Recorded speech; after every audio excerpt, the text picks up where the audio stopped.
I never saw myself as different, and that as a tribute to my parents. I can go all the way back to the very beginning, and they never treated me different than anyone else.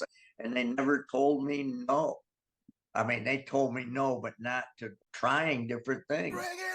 Welcome to Girls Gone Gritty. I'm Farley Boyle, girl mom. And I'm Jennifer Brenius, boy mom.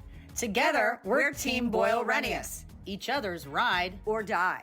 This is where grit gets real. We don't just talk, we do it. We're here for the messy stories, the hard-fought lessons, and the courage it takes to keep showing up. Especially when it's uncomfortable. We bring gratitude and attitude to everything we do. We jump in head first, unafraid, and are all in all the time. We bring it on and get it on, diving into unscripted conversations on just about everything. We don't just talk grit, we live it. We put the it in grit. So let's get gritty. We are coming to you from Bring It On Studios with our 100th episode. We can't thank you enough for tuning in today, where we not only celebrate 100 times that we've come to you, but we also are coming up on our 2-year anniversary when you meet our special guests today. They are incredible and embody everything our show's about. We're so appreciative of hitting this milestone because you keep tuning in, and we hope to make it to 200 episodes. So keep tuning in to continue our numbers and continuing us bringing this show to you, and to bring our top 3, which hopefully inspire you to get a bit more educated as to what's going on around the world, because we're always flabbergasted. Because it's somewhat gritty or just kind of fascinating. And it gives you a bit of a pulse as to what's going on in areas that you're not thinking about, which is why I love our top 3. Well, this is in our backyard soon. Number 3, doggy do. Pick up your poo or else. Poo prints coming to your neighborhood soon. This incredible DNA company found the mark on people leaving their poop in places that it shouldn't be. So if you've ever stepped in dog crap, it's not a fun thing to get off your shoe, especially if you live someplace where there's a lot of dogs being walked in a small area. You're often wondering who's leaving the poop all the time. And now this company has figured out a way to take a swab and be able to trace back who left the crap. This is going to happen probably at the vet level when you to take your dog to get their rabies certification. And before I can board my dog, I have to have the Bordetella. You have to have certain immunizations, right? If you're going to register your dog in your town, I would imagine that now they'll do a poop culture, and that poop culture will be captured, and they'll be able to trace the poop back to the dog because of the records that are going to be stemming from your vet. The housing management companies have decided it's a part of being a responsible dog owner, where you need to register your dog's DNA in order for them to live in the apartment complex. So you are held accountable, which I guess is a good thing, but where's surveillance going to end is my question. Well, towns will come on board with this because it'll be putting money in their pocket, depending on what the fine is. So follow the money trail once again. Number 2. Now this is Vlasic. Nike decided to just do it again by signing on 18-year-old Anna Lee Waters. If you're a pickleball fan, you may know her name already because she is a phenom. She's partnered with her mother, who was a D1 athlete at University of South Carolina, and they are the only mother-daughter duo in the pickleball world. She's just 18 years old and has won innumerable world-class medals and is taking the sport to the next level with not only her name, image, and likeness, but her whole way of being as a professional pickleball athlete at just 18 years old. Nike decided that they are going to outfit her from head to toe, and she also signed a big deal with Franklin Sports is coming on board to rebrand themselves as the new pickleball racket company. And her global presence is going to take not only Nike's already there, but I think Franklin is going to go next level with this, because pickleball is just continuing to be on the rise, much to the happiness of the orthopedics. Nike just validated them huge. For this to be their first pickleball athlete signed to their roster, it's a big deal. So good job, Anna. Yeah. 1000%. And pickleball is here to stay. Anna Lee Waters, she's not only a global ambassador, but she's the recipient of 181 gold medals and 36 triple crowns. She is decorated in this space, not only as an individual, but in the doubles arena as well as the mixed doubles arena. So she's got it across the board. Yeah, she's amazing. And number 1, don't panic. carry a sour candy with you at all times to calm your brain. I cannot stand sour candy, but maybe that's what I need to relieve myself of anxiety and panic, because it's a sensory overload that causes your brain to create a pause, which when you're having a panic attack is exactly what you need.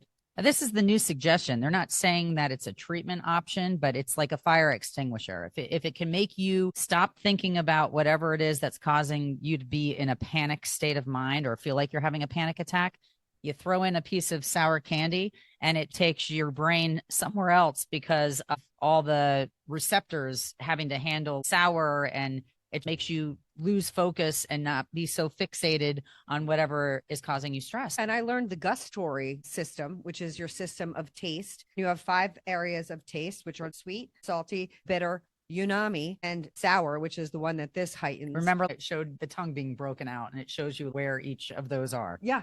So maybe get a sour apple candy lollipop to keep in your. I think the wart heads, I think those are awful tasting, but maybe they really work for true panic stricken people that have panic attacks often. Yeah. I would think that would work. I think I need to try this because I hate sour. So I think it would work well for me. And see, I love sour, so I might have to really go like off the grid with the super sour to turn things around, because other than that, I might be really happy and enjoy all my Sour Patch Kids and things of that nature. Or maybe you try one of the other 5 areas. If your sour is your happy place, maybe you need to try something else. Unami is one of those ones where that's like seafood and soy and all those weird ones. Maybe you need that. Maybe that'll shock you back into the stuff. I'm going to stick with sour.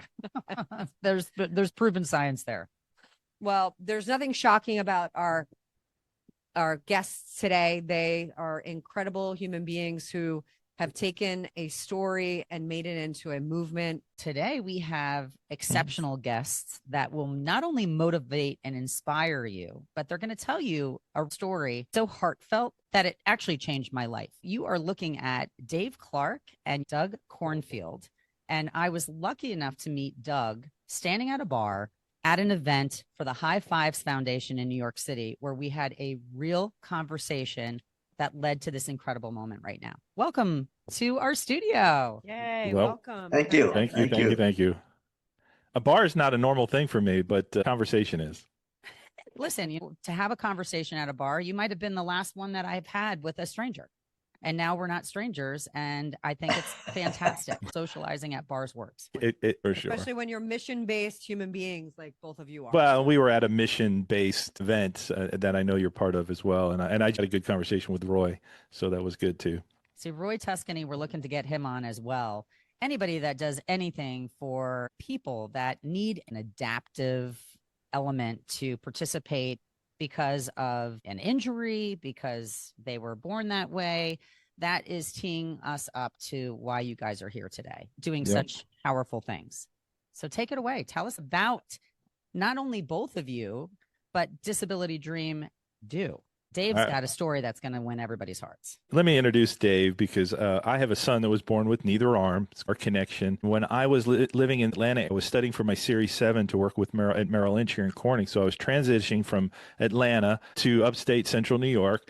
And I was studying in a coffee shop, reading this article about this man who played professional baseball on his crutches, and he did all these great things and won the Big Heroes of Sports Award. And I'm a new dad with this little baby who doesn't have any arms, so I'm just thrust into the disability world. I have an athletic background myself. My dad was a world-class athlete. I was a full scholarship athlete at the University of Georgia. And so I'm reading this article about this guy who played professional baseball on crutches, and I'm thinking, that doesn't make any sense. Let's be real. That doesn't make any sense. And then what really didn't make sense is, even though I was reading this Atlanta article, it said that Dave grew up in Corning, New York, where I was moving to. Serendipitous. That is the universe making it happen when it's Corning's well known because it's a huge Fortune 500 company town, but it's only 10,000 people big. So very small, whatever blue collar town that Dave grew up in. And here I'm reading this article. I get to my office. I ask my brother, Kurt, who's this Dave Clark guy? Played professional baseball on crutches. And I go, do you know him? And my brother goes, yeah, I know him. And I'm like, well, why don't I know him? How have I never heard this story before? And I kind of know why I haven't heard the story, because Dave literally did not market himself at all, like zero. He just didn't even think he had a story. And I'm like, what do you mean you don't have a story? So it's 26 years ago we're going on.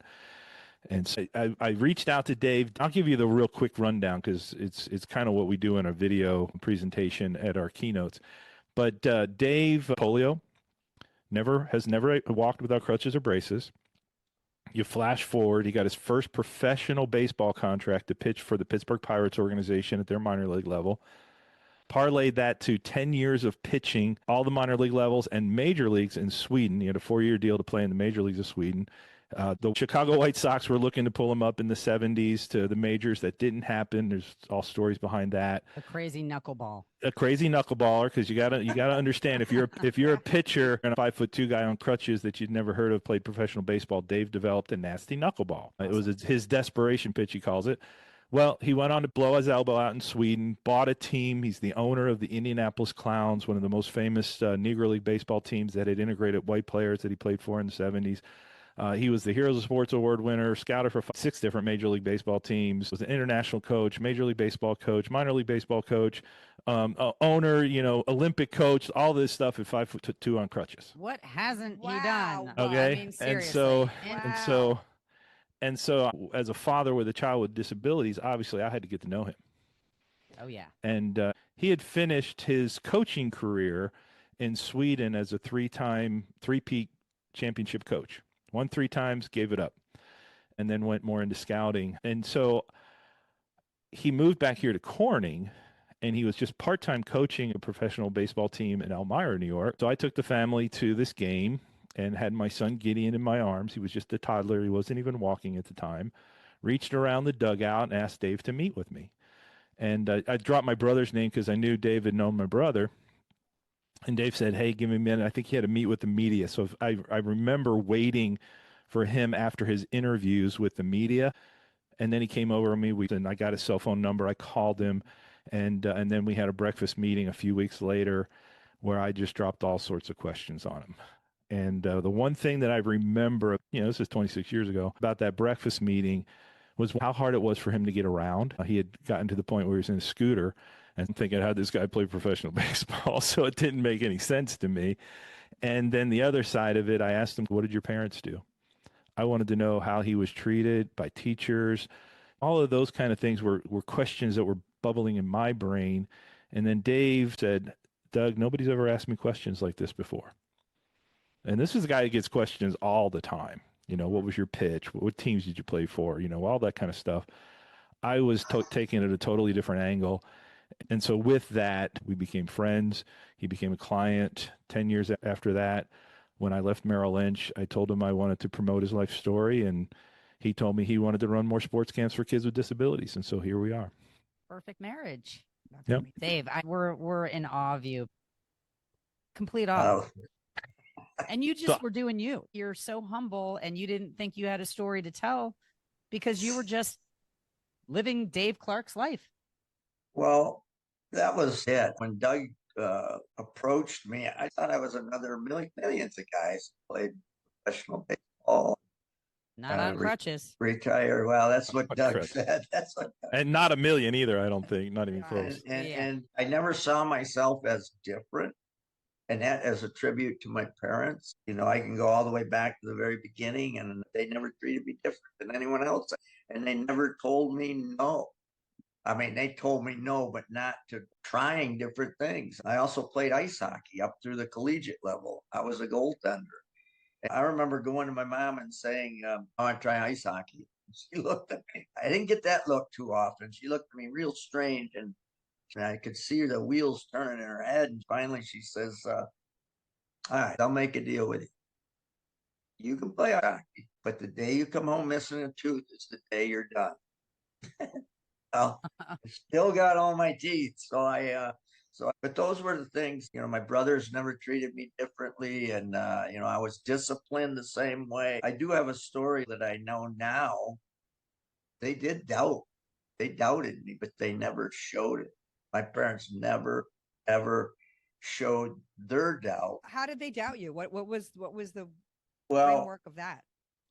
At 15, 14, I was like every other kid in that era. I wanted to be a pro baseball player. But I was smart enough to realize I wasn't throwing the ball 95 miles an hour. So I said, what can I do to think outside the box to reach my dream? And the only thing I could think of was the knuckleball. So I started taking buckets of balls to a brick wall in our neighborhood and experimenting. And it took me about a year and a half, maybe a little longer, to develop that pitch. I put a piece of tape on the wall. I made a strike zone, and I would throw the ball against the wall, and it would bounce back. At that point, it was two things. I was learning how to pitch. I was also learning how to field the ball. But I'll tell you, I want to tell the story with Dad first. Can you explain what differentiates a knuckleball? I understand that you needed a different ball that wasn't as fast, but how do you throw a knuckleball? It's a misnomer because you usually hold it with your fingertips, something like this. I wish I had a baseball. And then you lock your wrist. With every other pitch, you're snapping your wrist. Okay. Curveball, fastball, you're snapping that wrist. With the knuckleball, you lock the wrist and you more or less push the ball at that, and the ball doesn't spin. So the wind is catching this ball that's not spinning. And even as the pitcher, even as the thrower, you don't know where it's going. It moves all over. It's kind of like a butterfly. So when a hitter sees it, it's a very difficult pitch to hit, except on nights when it doesn't knuckle. And I had a few of those. You know, I pitched a game in Comiskey Park in Chicago where I got the last out of the game with a strikeout on a knuckleball. But as you may or may not know, if a catcher doesn't catch the third strike, batter can run. Right. Oh, They don't want to deal with your knuckleball. Especially if a scout was in the stands. If there was a scout in the stands, Dave could make a catcher look very bad. I knew when I had an effective knuckleball. My dad would catch me, and he was a pretty good athlete. So I would be throwing fastball, curveball, and this one particular day I was throwing the knuckleball to him, and Dad never wore a chest protector or shin guards. He wore a face mask, but he didn't wear anything else. So I threw a knuckleball on this one pitch, and he missed it completely. It hit him right in the knee, and he's hobbling around, and he's hearing every four-letter word, and he's gasping for air. And I get him back under control, and he gets back behind the plate. I walk out to the mound, and I throw another knuckleball. And this one didn't get any glove, no leather whatsoever, and it hit him right where it shouldn't. Now he's hunched over like this with his head into the ground and gasping for air. I don't realize it because I'm ecstatic. And he stood up and he looked me right in the eyes and he goes, "Last time I remember catching you." Oh. And it was. At that point, I knew I had a pretty effective pitch. The story I want to tell about doubt is at that point, I wrote every major league club longhand a letter asking for a tryout.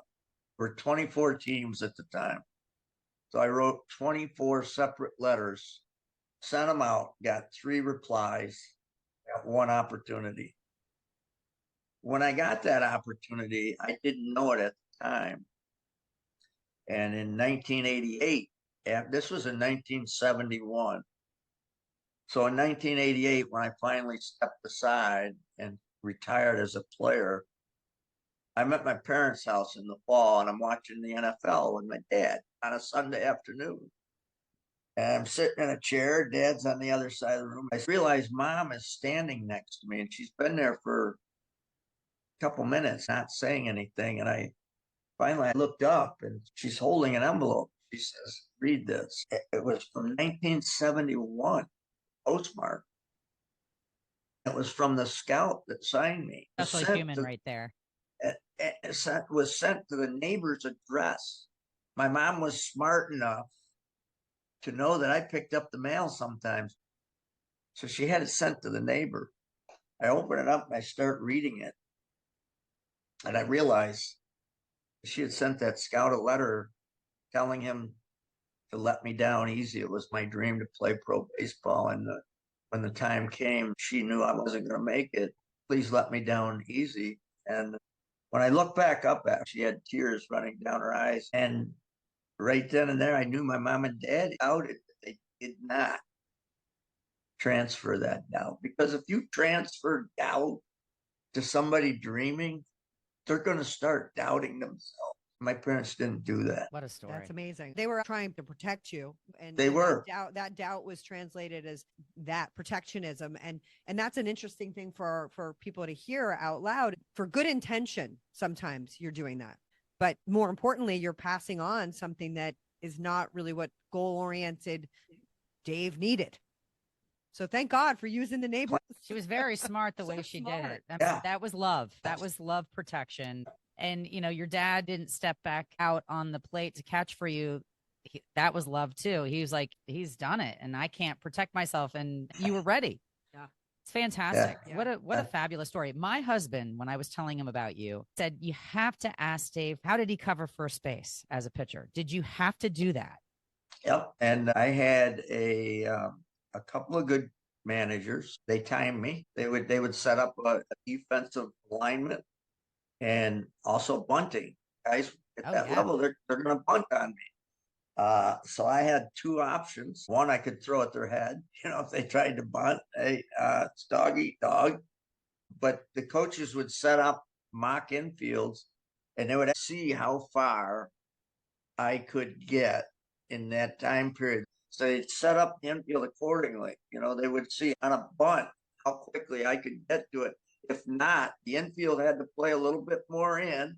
Yeah. Catcher had to be ready to jump quickly. And at first base, as far as covering first, that was a problem. But what we did to alleviate that is, you see now, a lot of first basemen will go a long way off the bag to get ground balls. And then they turn around and they have to throw to the pitcher covering. In my case, that first baseman knew he couldn't go very far. He had to let the second baseman get it, or it went through into right field. And we did get burned a few times. You guys made adjustments. One for their head as soon as you see them moving their hands on the bat. That was true. It's true. That's strategy. But it was a strategy. You're in the majors. You're a pitching coach. Yeah. Well, I can tell you some stories. When I was a pitching coach, that we won't go there. I want to know who you taught to throw a knuckleball that made it big time because of your coaching. It's funny because right now I got a guy that was a teammate of mine back in the 70s that's still playing in the Roy Hobbs League. And he's telling me I should start my own knuckleball podcast on YouTube because they're all doing that. I can't answer that question because the knuckleball for several years was looked at as not a good pitch. A cheat? Was it considered like a cheat? No, it was like it was considered feminine, if we're going to say it nicely. I use a different word, but anyway, that's correct. It was not looked upon favorably because in last 20 years, everything's been power. I'm throwing the ball 100 miles an hour, and you need to max out your arm, throw as hard as you can. Perfect. I mean, and I'll give you an example. When we do these baseball camps for kids with limitations, typically I'll go into the clubhouse and I'll speak to the players before we go out on the field. I'll let them know what they're about to experience. I'll tell them a little bit about my background. So about 7 years ago, just before COVID, we went into the Minnesota Twins clubhouse and I gave my talk. And the pitching coach at that time for the Twins was a guy that I had coached when he was a player. Before I spoke, he stood up and he said, "Fellas, I want your attention. I want you to listen very closely to Mr. Clark because he was the best pitching coach I ever had." And I'm thinking, wow, that's heady stuff. So I get done with my talks and I go, "Fellas, anybody here after the camp ends want to talk knuckleball?" I didn't hardly get knuckleball out of my mouth when the same pitching coach stood up and said, no, nobody's talking about the knuckleball.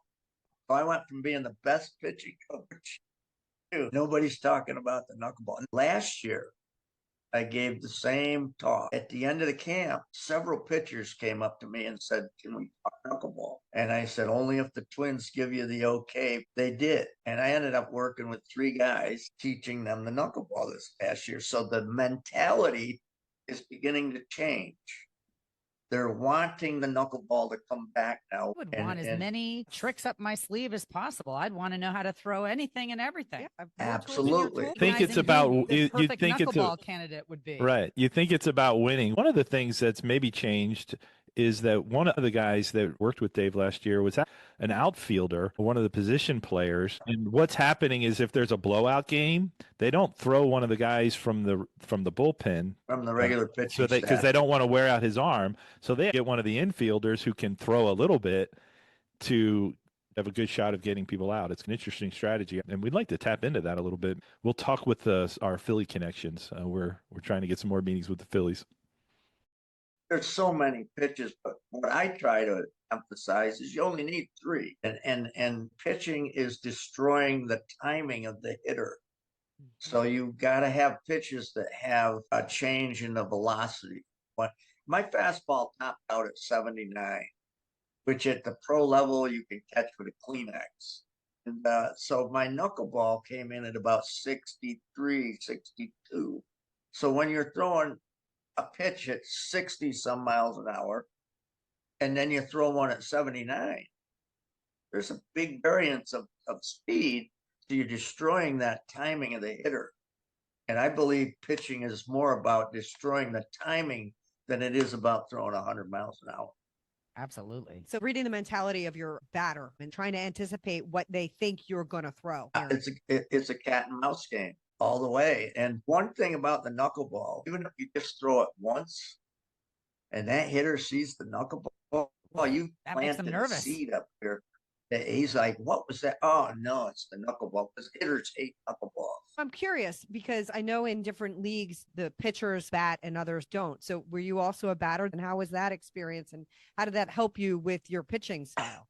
Not always good. And when I first started, there was no, I'm so old, there was no designated hitter when I was started. just going to ask if that. The designated hitter came in 1973. I started in 71, so I had to bat. And it's interesting because there's another story I'll tell quickly. We're playing in this one game, and first of all, my teammates didn't accept me. I was different. So even my own teammates initially would not accept me because of that masculine thing. It's a closed fraternity until they saw my intensity, my drive, and my success. Once that started kicking in, it was a 360-degree turnaround. My mates would, don't mess with Dave, man. We'll take care of you. Don't mess with him. Respect. You earned their respect. Exactly. So it's a whole different perspective of thought. You know, somebody seeing, oh, I'm throwing to this guy that's, quote, handicapped or disabled, and Dave is like, no, I'm glad you're treating me just like everybody else would. Instead of giving me a fluffer nutter pitch, you know, right? like exactly. Yeah. Awesome. And the thing is, I could hit. I couldn't hit power, but I could hit, but I couldn't run. So the designated hitter saved my career because I was clogging up the bases. I was running to first base in 11 seconds, and the normal time is 4. He does have one double that he recorded in professional baseball. Oh my God, that's awesome. What did that look like? Ground rule double. Got stuck in the fence, the ball. You're not supposed to ask that question. You're just supposed to be amazed, thinking he ran. I'm you know, amazed. Always amazed. Okay. We are amazed. It would have been an inside the Parker for somebody else, but it was a double for him. Well, listen, sometimes the universe gives back after you take a ball to the head. So what do you think about the current state of baseball these days? It's power on both sides of the baseball today, and it's changed the game in not a favorable way. You got guys trying to max out, and then you got hitters refuse to hit the opposite way when they're being shifted on. When you have one fielder on the left side of the infield for a left-handed batter. In my day, I just laid a bunt down over there or hit the ball, a ground ball through the open side of the field, but they refused to do that. The hitters are maxing out power as well. It's a show. Seem to be changing a lot of the rules too. The bases are 3 inches bigger. So that's why I tell Doug when we get into discussions, you can't compare players from different eras because there's different equipment, rules, styles of play. You really can't do that. When I played, everybody knew how to bunt. Today, nobody knows how to. And why? To put it in Doug words, a bunt is a feminine move. That's BS. Let me hit the ball It's over the effective wall. at the right time. It's Yeah. strategy once again. You bet. You bet. In my day, striking out was shameful. You didn't want to strike out. If you got 2 strikes on you, you choked up the bat to get contact. Not today. They stay down on the end of the bat. If they strike out, they strike out. Well, that's because everybody wants the big home run and They want big the home win, run. the glory, and they'd rather go out with flames than just get on base. Advancing and a have it runner safe. so they can tag up and go home. That's strategy, and it doesn't have to be sexy. It works. Brad Pitt Moneyball theory, right? We call it small ball, but that's what it is. It's stealing bases. The hit and run. You don't see the hit and run anymore. Right. You don't see bunting. You don't see guys trying to hit it the other way through the. They didn't need to make rules. They've made rules for the shift. If hitters would do what they're supposed to do, you wouldn't need to make rules because all you have to do is bunt the ball where there's nobody playing a couple of times, and they're not going to shift anymore. This guy's willing to, lay the ball down to get to first base. We can't shift. We got to guard against that now. But they don't. They won't do that. You ask my opinion on baseball today, and it's. I love the game. I still love baseball, but it's changed. Yeah. I have one more question, then I want to get back to your mission with D3 Day and everything you're doing. What do you think about the push for the AI umps as a pitcher? That's so crazy to me. I see the Yankees are really pushing for it to be automated and the pitches to be, clear when they're a strike and a ball. And I think it's really interesting where we're headed. They're doing that in the minor league level in Fort Myers, Florida. I like the human element. Fans love the manager getting tossed out of the game. They love the Earl Weavers, the Billy Martins, Dave Clark's, who's gotten thrown out many times as well. Getting thrown out, Dave Clark. Including a Babe Ruth game this past year. Coaching his son. Replace the human element. Coaching his son, he got thrown out this year. I understand it in tennis. Sometimes those lines are really hard to read. So if you get a few opportunities to challenge and then they can go back and show you, I agree with that. So maybe if they were to challenge and have the opportunity to use that type of technology a few times in a game. One of the things I don't like about the replay and the challenge is the manager can't argue anymore. It's right there. He can't go out and start kicking dirt and putting his finger in the umpire's chest because it's Too right much there in the video. Right there in the video. I miss that. I grew up with Earl Weaver from Elmira, New York. He was coaching the pro team there when I was a kid, and he'd put on shows at Dunn Field in Elmira, New York, cover the plate with dirt and throw bats out of the dugout and knock water coolers over. Dave's John mentor. McEnroe breaking his tennis rackets and strings. There you go. I know. There you go. And how many people love that? It's part of the entertainment value. And it's part of human existence where there's more to the story than just 2 teams competing. Sometimes it's weather. There's God conditions. There's third party. There's the 12th man in a lot of aspects.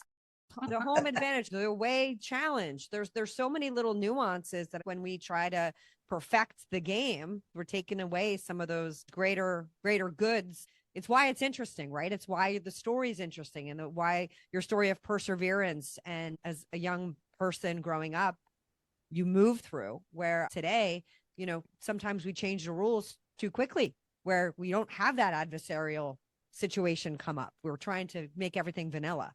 So going from the movement of baseball would bring us to the dugout movement. There you go, the dugout movement. We would love to hear about Doug the dog and that movement. So Doug the dog, you got to know what our bullseye is, and I know you ladies know, but our bullseye is for us to run more sports camps for children and young adults with disabilities. And we partner with professional sports teams. We do this from California to New Jersey, New York. We've been in Florida. We've been Tennessee, North Carolina, all these different places that we've been partnering with minor league baseball teams where these families and people like me that have children and young adults with differing challenges and disabilities get to meet Dave Clark. And they find out just because they have a challenge doesn't mean they don't have potential. They have potential. We want those opportunities for these young children and these even young adults to be able to explore their potential. And by getting to know a Dave, and we have another Dave too, Dave Stevens, and as a father of a child with a disability, I get to set up these events where these families, hundreds of them, 80 to 100 children or young adults come to one of our events, and they get to meet the Daves. They get to hear their stories. They get to open up their books and see these pictures of Dave Clark playing professional baseball on crutches, and they get to interact and talk to him. And anything's possible. Yeah, and so they're finding out my child might have a challenge. They might have an issue. But when they hear a message from Dave Clark saying, let them find out what their potential is. Let them dream. It might seem absurd, like wanting to play Major League Baseball on crutches, but let them figure that out. Don't tell them they can't do it. So we get to run these camps, and they have the time of their life. The players have the time of their life. We've seen several instances where we've done a camp where a losing team turned around and became a winning team right after our event. It's happened more than once, and we know the impact of the players as well as part of their player development is a part of D3 Day 2. So it's a win-win for so many people, including the volunteers that come. So that's our bullseye. And I get approached by a lot of people saying, oh, we can help you raise money. And usually they want thousands of dollars from me to raise money. I'm like, well, I don't have thousands of dollars. I do free events for people. That's where my money goes. But I had this beautiful man named Anthony from Australia connect with me through my networking. And he says, I've worked with Mars Bar and Snickers and all these big brands with my marketing agency, but I'm doing something new. And we connected, and he realized that even though we have a cause and we do have a nonprofit fund that people can donate to, most of the money that we've raised has been Dave and I doing business, selling products, speaking events, sponsorships, those kind of things to fund our events. And I'm more business entrepreneurially minded. We're trying to sell the movie, Dave Clark's story. It should be a movie, and we're working on that. And he came to me with this beautiful concept of using cause collectibles. But then he named it Doug. And I was like, oh my gosh, I don't know if I want it to be named Doug. It's spelled differently than Doug Cornfield. It's spelled D-U-G. Doug, D-U-G, for the dugout movement. And the whole concept behind this, these are very high-end cause collectible dugout dogs. And I said, well, if we're going to do a Doug dog, which I was, again, very uncomfortable, even though it's my last chance in life to be cute again. I was a cute baby. Be D-A-W-G, Doug dog, yo. Well, since I'm a Georgia Bulldog, I've already thought of that one. So it's a Doug dog, and I've been spelling it D-A-W-G as a Georgia alum and former athlete there. But I said, well, we got to do dogs for Dave and Dave as well. And so we're actually building a dugout of dogs. I have the exclusive rights to bring that all over the country and the world. And we're looking for branding partners that would have their logo on our Doug uniforms. And then it would be the same thing for Dave's dog on crutches playing baseball. And then we have another dog for Dave Stevens. We haven't talked about Dave Stevens much, but Dave was born with no legs, was a 3-sport athlete. But he was a 2-time state champion wrestler. He played baseball, football, and wrestled in high school and college, and he got to play for the St. Paul Saints. He's in a movie on Netflix right now called The Saint of Second Chances. Amazing story of overcoming, born with no legs, 7-time Emmy Award winner with ESPN. So here's a guy that didn't let his limitations hold him back, just like Dave Clark. Dave Stevens uses a skateboard a lot. And that was a lot cooler than being in a wheelchair. So I have a dog that's being designed for Dave Stevens on a cool skateboard that will be sold both digitally and physically. And we're looking for brand sponsors, and they would have their branding on our Doug dogs and the social media impact of giving 100, 200 Doug dogs or whatever it is at one of our camps with their logos on it, social media included. Or having some of the professional athletes or Dave and Dave going to a Ronald McDonald House or to a children's hospital or an adult home and giving out these dogs. It'll create a lot of social media buzz, and there's a whole package of marketing for that. But our goal with the dugout movement is to have a safe place for people to come and be a part of it. You know, there's disagreements in the dugout. You can have friction, and they talk about the dugout or the locker room. There's different political views, religious views, just personality views. But when you get on the field, you're a team, and you work out those things in the dugout. It's a safe place to be. So the dugout movement is to be very inclusive, bringing a lot of different folks in with the marketing strategy of creating revenue that would go toward our great cause. Sounds like a fantastic mission. Can you imagine a Dave Clark going and giving out 20 Doug or Dave dogs or whatever we give out? I hope there's a tag he can autograph. I want his autograph. Well, on it. Better yet, there's a ball. Yeah. Okay. There you go. So we're going to be signing balls with those dugout dogs. So a Dave Clark goes into, it's sponsored, and he goes into a Ron McDonald house to make some kids' day. And again, these aren't cheap. These are expensive, really high end. So it's something they're going to want to keep for the rest of their life. And they're all going to be numbered individually. So they can become collector's items. It's going to be very high end collectible and hopefully very much desired. There's a spark to get us to Australia, to do a D3 day in Australia because of this. Disability Dream and Do is not just about baseball. It's about exploring potential wherever. Football, singing, opera, business, whatever it is. We have used baseball as our major niche and hockey at times because that's what Dave did. Marrying all of these concepts together is a beautiful thing for kids to understand. The potential is within you. You can do anything and you embody that. And then having a collectible that reminds you of that. All anybody has to do is go stand on the sidelines of the New York Marathon or any marathon for that matter and watch what comes running by you. People without legs, without arms, people that are being pushed by somebody that loves them. My husband was trying to do the Ironman, and he was doing several half Ironmen and in the transition area. And I was so moved by what I saw and the physical handicaps.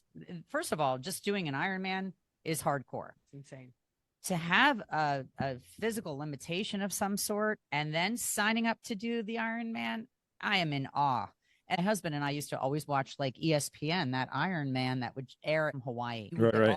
All the stories about people that are overcoming obstacles. You know, you guys are doing something that has been done in so many different ways, but your story amplifies the message. You're a face to the cause. There's so many incredible stories of heroes that are just regular people to themselves doing real things that most people could never do in their life.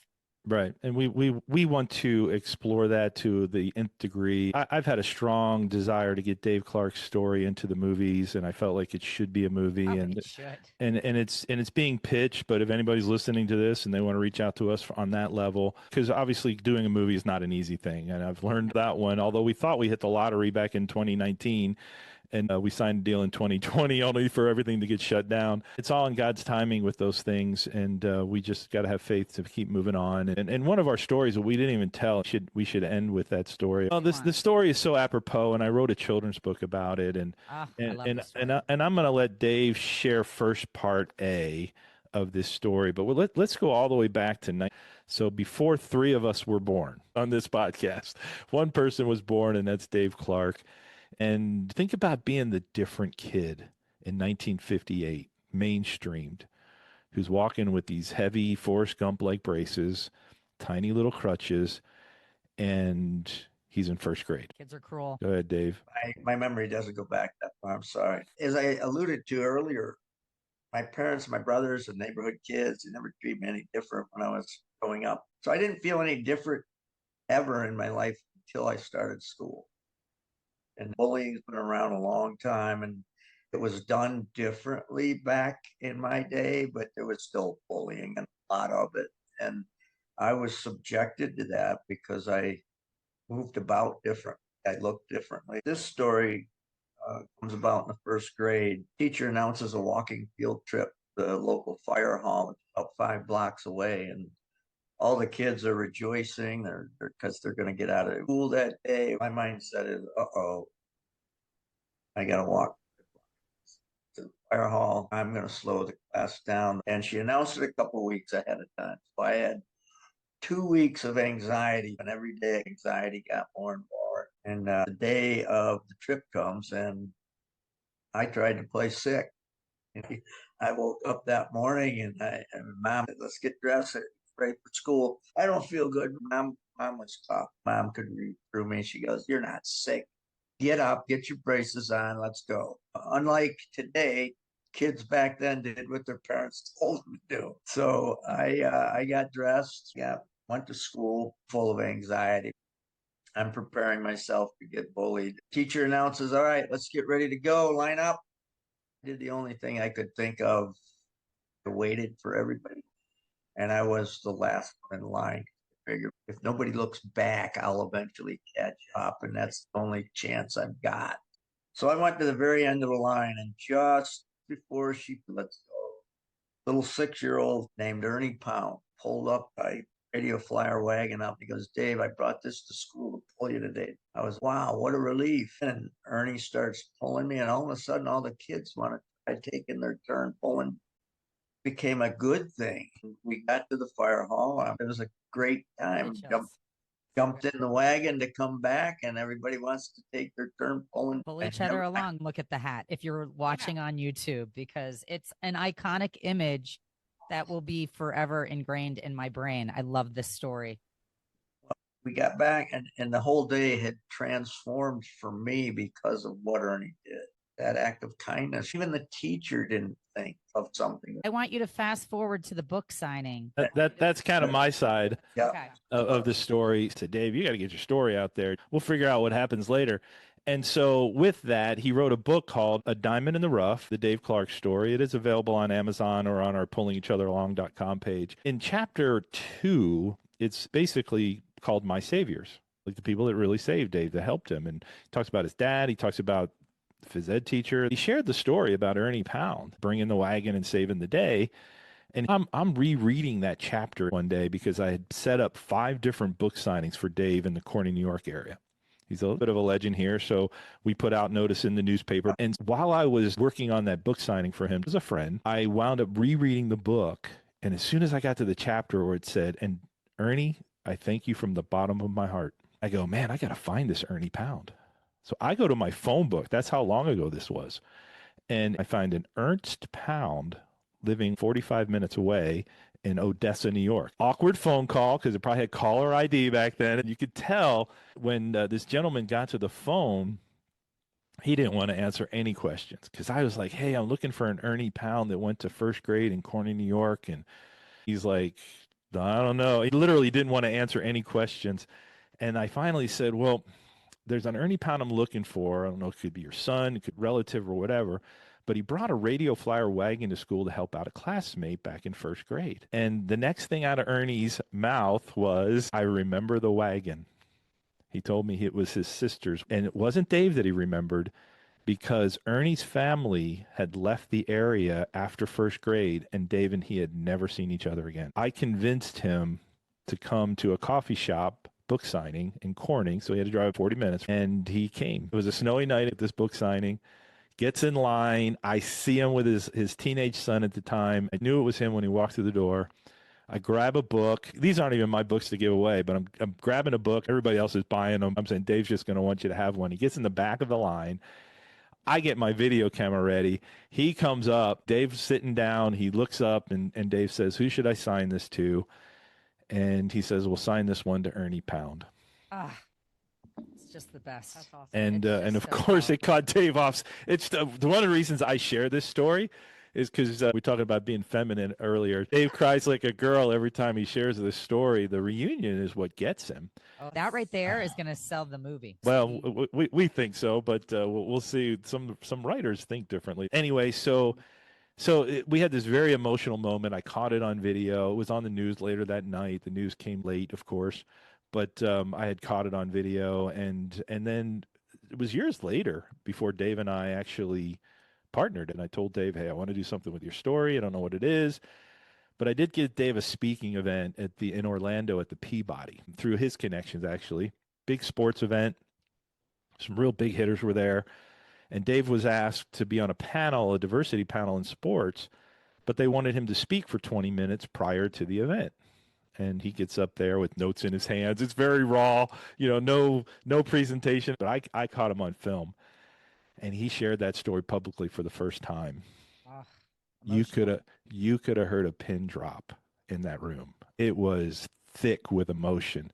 And I'm sitting here with one camera. I had another guy with another angle that was more professionally, and he caught that first video of Dave sharing that story, breaking down and getting so emotional about the reunion. So now when we speak together at a keynote, Dave will typically share the first part, and then I jump in and share the second part, so he's not crying like a baby. Whole story of paying it forward. It's a beautiful story of you don't really know the impact that you make on somebody's life when you do something. And Exactly. that person didn't know for decades that you had shifted the energy of your whole being in that one act of kindness. And it was intentional, yet didn't do it for any pomp and circumstance like things are done today. They just did it because it was the right thing to do. He put himself in your shoes and said, what would I like somebody to do for me? I did write a children's book several years ago called A Pound of Kindness in honor of Ernie Pound's kindness and impact. And we use that as a fundraiser for our sports camps, and people can get boxes of those at a time, or they can get them one at a time. Dave, he's always getting asked to get awards, and he's very worthy of every award that he gets, but he doesn't necessarily like to travel to Chicago in the middle of winter, as I found out when he got the Bo Jackson Courage Award. And I said, we can't give you an award at every of our events, but what about us giving an award? And I came up with a concept of giving an award to people like Ernie Pound. And of course, what is it called? It's called the Dave Clark Pulling Each Other Along Award. And I tell you what, that's one of my most favorite things to do at our events is to find these unsung heroes and surprise them with our Pulling Each Other Along award. And that's something that's sponsorable and all those kind of things as well. And for anyone listening, if you go to their website, you can nominate a hero. I love the idea. I'm sure we all know unsung heroes or heard of them. And we always have a hero at the end of our show that we nominate ourselves because we're waiting for people to help us nominate. And we call it the Got Grit Award. So to go with all of your awards and trophies, and you don't have to travel far to get this one. You're getting it right now. You are our Got Grit Award winner of the week, and you embody the spirit of why we created this award. You might have actually defined it. And Doug, you know what? We're putting it out to you as well, because you recognized his story on behalf of Gideon, and you wanted to be proactive and help others with disabilities learn that it's limitless what they can do. It takes a lot of power players. The universe put you guys together on purpose. You know, you read that article for a reason that day, and he just happened to live in your town because it was meant to be. You guys find grit for us. We would like to congratulate you for all that you've done for everybody that has issues. My heart is forever in your hands because the story is so real, and I live for these kinds of stories, shows, and movies. And if we can help you move the needle, we're going to do everything that we possibly can. Thank you very much. Yes. I appreciate that very much. Thank you. I mean, it's an honor to know you. It's an honor to know your story, to share your story. And I really hope that everyone that's listening today, if anybody has an alignment with a minor league baseball association, anybody that has any type of a connection, let's be conduits on behalf of the greater good here today. We're calling out for you to help the D3 Day movement. Actually, if they just do D3 Day, actually, D, the number 3 day, you'll see us. We're still trying to get members into our Hall of Fame, and it's a way for us to fund and for them to sponsor us as well. It's a marketing plan. We need some pulling each other along help. We need people to take that wagon and pull us right now. So we're asking for those people that have been touched today. Please reach out. I'm easy to find, Doug Cornfield on LinkedIn and on our website. We certainly would love to have a conversation with you. And we'll put all their links on our story and our pages and continue to push your mission along. This is not an overnight success. This is something that you guys have worked at for decades, and the story continues to unfold. And I cannot wait to see the movie. And by the way, D3 Day stands for Disability, Dream, and Do. And that's exactly what you guys stand Doug, for. and Dave. Yeah. And you happen to be DDD. DDD. Yeah, well, it was D3 Day before it was Dave, Dave, and Doug. It was Doug and Dave, and then we added the other Dave. And I wish he was Dennis or something, because having one Dave was enough. Now having two is Once again, crazy. though, the universe has spoken with Disability Dream and Do is my passion, and we are looking for people to help us in the Rochester, New York area. We partner with the college team there, the Ridgemen. We're looking for help with the Hudson Valley Renegades, which if you're a Yankees fan, this is a way to work with the Yankees. We're working with the Phillies in 3 different events, and maybe 4 if we can pull off spring training, but that's with the Reading Phillies, my hometown where I grew up, also where Dave pitched for the last time in the U.S., at Reading Philly Stadium. Jersey Shore, which is also the Phillies organization. We have Clearwater Phillies, which is also the Phillies organization. Fort Myers, Florida is coming up in April. And then we have 2 new events that we're trying to get sponsors for. One of those is with the Indianapolis Indians, which is the AAA team. And Dave Clark is actually the owner of the Indianapolis Clowns, a very famous Negro League baseball team that Dave purchased in 1983. So there's all sorts of inclusion and scenarios with that as well. And there's one other team in Birmingham. We've been invited to the famous Rickwood Field, which is one of the oldest stadiums in the country. Also has very good connections with the Negro League Baseball and Dave's Indianapolis Clowns. If you're looking to sponsor, instead of a picnic for your company, put on a community event. And we partner with you with Disability Dream and Do. And so if there's any interest with any of those folks, then we would love for people to reach out to us. Doug Cornfield or Dave Clark on LinkedIn or on our websites, d3day.com is probably the best place. I can't believe people aren't rolling out the red carpet for you everywhere, because I certainly would. We're really hoping the dugout movement will get that constant revenue going for us again. All right. And after Take Me Out to the Ball Game, we know that there's always song in our baseball stadiums that empower and excite us. We also have a powerful song for our 100th episode today.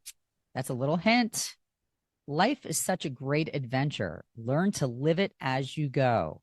No one in the world can censor what we do here below. So laugh and sing. Make love the thing. Be happy while you may. There's always one beneath the sun who's bound to make you feel that way. The moon is shining, and that's a good sign. Cling to me closer and say you'll be mine. Remember, darling, we won't see it shine 100 years from today.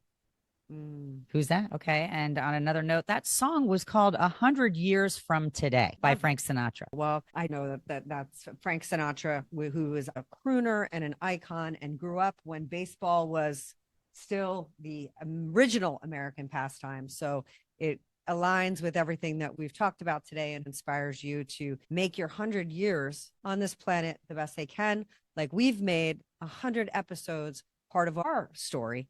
We appreciate you for tuning in, sharing this episode, sharing something important that we've talked about over the last 100 episodes, and hopefully finding people to partner in this dugout movement that is empowering, insightful, and the incredible story of a resilience and never quitting and always giving 100% and never having any doubt that you can.